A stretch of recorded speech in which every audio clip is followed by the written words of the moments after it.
Vetëm rreth 10% e fëmijëve që linin çdo vit në Lezhë mund të akomodohen në qerdhën e vetme të qytetit. Kapaciteti aktual është tepër i ulët. Godina ofron shërbim për vetëm 140 fëmijë të moshës 1 deri në 3 vjeç, ndërsa çdo vit ka mundësi të pranojë deri në 40 të rinj përballë 404 linje të regjistruar në vit 2024. Kjo situatë po krijon vështirësi të dukshme për prindërit, veçanërisht nënat që kërkojnë të rikthehen në punë pas periudhës së lejes së lindjes. Ndërtesa aktuale e qerdhës mban pothuajse njëjtë kapacitete që nga koha e ndërtimit, periudhë kur Lezhë kishte vetëm 1/4 e popullsisë së sotme.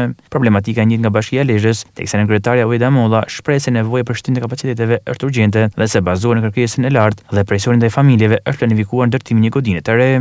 Në fakt ne sot jemi përballë dy shtyllave, kemi një kërkesë gjithnjë një rritje të prindërve që duan të regjistrojnë fëmijët në qerdhe dhe jemi përballë mundësive të kufizuara për të pranuar këto fëmijë qerdhe për shkak të kapaciteteve të vogla që sot qerdhja e qytetit ka maksimumi deri në 140 fëmijë.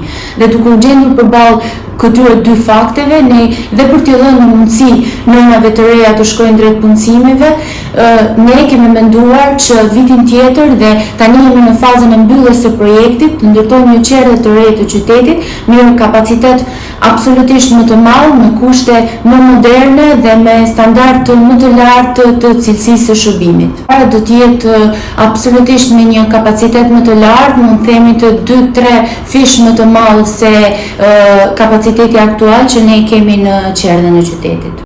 Me këtë investim, bashkia synon të lehtësojë barrën e familjeve të reja dhe të krijojë shërbime të përshtatshme për rritjen dhe kujdesin ndaj fëmijëve të vegjël në Lezhë.